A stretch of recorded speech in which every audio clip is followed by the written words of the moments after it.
Next month మన కాలేజీలో function ఉంది కదా, ఏ ప్రోగ్రామ్ ఎవరు చేస్తారు? నేను సాంగ్ పాడతాను సార్. నువ్వు పాడతావు తల్లి, వినేవాళ్ళు ఉండాలి కదా సార్. నెక్స్ట్ నెక్స్ట్ సార్ మేమిద్దరం ఫోక్ డాన్స్ చేస్తాం సార్. సార్ నేను గ్రూప్ డాన్స్ చేస్తాను సార్. ఏ గ్రూప్ డాన్స్ అన్నావు, ఒక్కడు విలేజావు కదయ్యా. సార్ నేను క్లాసికల్ డాన్స్ బాగా చేస్తాను సార్. నేను మ్యాజిక్ చేస్తా సార్. నేను వైలన్ ప్లే చేస్తా సార్. ఇంకా ఏదైనా వెరైటీగా ప్లాన్ చేయండి, మీలో టాలెంట్ పర్సన్స్ ఉన్నారు కదా. నేను రొమాంటిక్ డ్యూయట్ చేస్తాను సార్. Very good. నీ పార్ట్నర్ ఎవరు? ఇంకెవరు సార్, మన శివనే.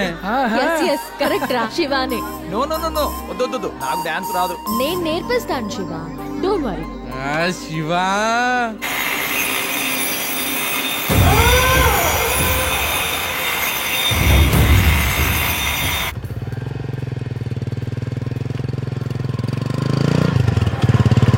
అన్నా వాడు ఇప్పుడే వచ్చాడు, ఇస్తున్నా. బాబు చెప్పండి అన్న నీతో మాట్లాడాలంట. ఎందుకు? అన్నా ఇదిగో మాట్లాడు. హలో, నా పేరు ప్రతాప్ రెడ్డి. చెప్పండి సార్. నువ్వు కాలేజీలో ఎవరినో లవ్ చేస్తున్నావంట? ఇది చెప్పడానికి ఫోన్ చేశారా?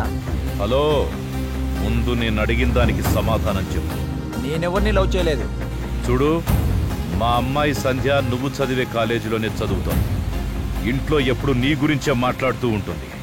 పైగా మొన్న రోడ్డు మీద యాక్సిడెంట్ అయితే అది నువ్వు అనుకుని కంగారు పడింది. అందుకే అనుమానం వచ్చి ఫోన్ చేసి. సరే సార్, కొంచెం మీ ఫ్రెండ్షిప్ తగ్గించుకుంటే మంచిది. 1 2 3.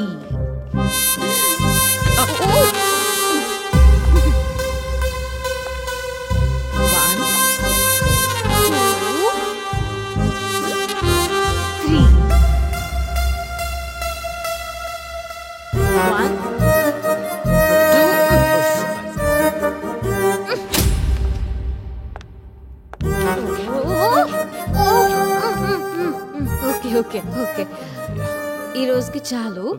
రేపు కొంచెం ప్రిపేర్ అయ్యి శివ ప్లీజ్. ఓకే, పద వెళ్దాం.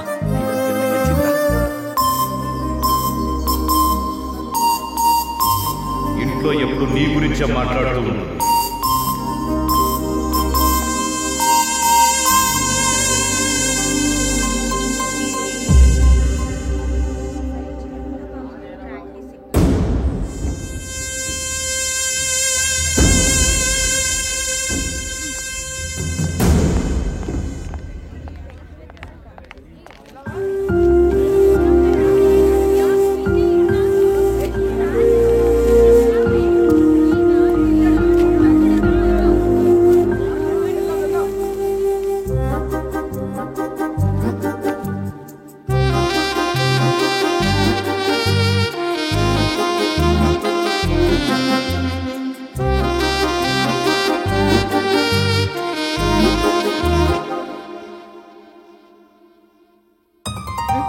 ఒక్క నిమిషం ప్లీజ్.